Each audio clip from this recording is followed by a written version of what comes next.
Welcome to Part 4 of Food Safety Basics from the Maui Food Innovation Center at the University of Hawaii Maui College.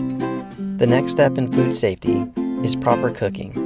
Cooking kills most bacteria, but not necessarily the toxins produced by poor personal hygiene and temperature abuse. Yet cooking remains our primary weapon for killing salmonella on chicken, for example, if we know the minimum temperature requirements. It is essential to use a food thermometer when cooking meat, poultry, and egg products to prevent undercooking. These foods must be cooked to a safe minimum internal temperature to destroy any harmful microorganisms that may be in the food. This will help to prevent foodborne illness. There are two ways to check accuracy for a food thermometer. One method uses boiling water, but the simplest method uses ice. To use the ice water method, fill a large glass with finely crushed ice. Add clean tap water to the top of the ice and stir well. For ease in handling, the stem of the food thermometer can be placed through the clip section of the stem sheath, and holding the sheath horizontally, lowered a minimum of 2 inches into the mixture, touching neither the sides nor the bottom of the glass. Wait a minimum of 30 seconds before adjusting.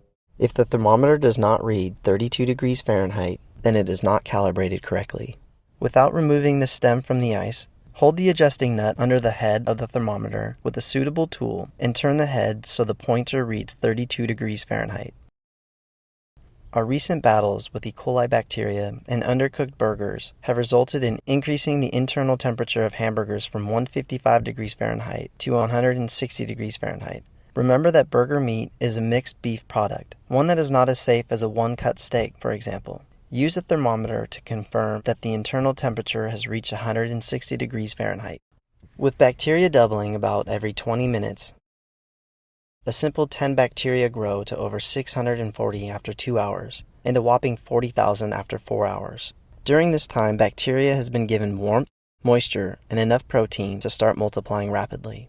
Dishes containing eggs, such as quiches, must also be cooked to a minimal internal temperature of 160 degrees Fahrenheit. Chicken must always be cooked to a minimum of 165 degrees Fahrenheit to kill off any salmonella bacteria that may exist. Your Danger Zone poster provides you with the necessary cooking temperatures for different food products. Hawaii restaurant menus must include a consumer advisory warning statement to advise consumers of the risk of foodborne illness when consuming raw or undercooked foods. In fact, all poultry products need to be cooked to an internal temperature of 165 degrees Fahrenheit. Don't be fooled by a leg or wing temperature. Insert the bayonet thermometer deep into the tissue until it hits bone. Exterior temperatures will almost always read higher, while internal cavities require a minimum of 165 degrees throughout. Potentially hazardous foods that are kept hot must be maintained at a minimum temperature of 135 degrees Fahrenheit. You can't guess at it. You'll need to use your calibrated thermometer and a logbook. Every rule has its exception. The 4-hour rule states that if potentially hazardous foods, such as cooked rice, bentos, spam musubi, and such, are held at room temperature, then they must be logged with a time-in, time-out stamp and immediately disposed of after 4 hours. Accidentally leaving foods out for more than 4 hours can have a disastrous result to the innocent consumer and put them at great risk for foodborne illness. Only constant cold holding or hot holding will prevent bacterial growth. Left out for more than 4 hours, food can contain millions of bacteria and must be discarded. Is the time stamped when it was placed on the counter, or when it should be disposed of? If in doubt, throw it out.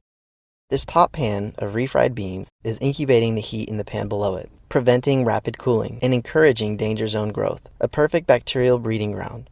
Use shallow pans, allow space between pans, and when in doubt, throw it out. When reheating leftovers, it is critical to turn up the heat and rapidly reheat such items to 165 degrees Fahrenheit. Letting them sit on low temp for hours will accelerate bacterial growth. There's no sense in waiting for cold foods to slowly reheat and for disease-spreading organisms to grow.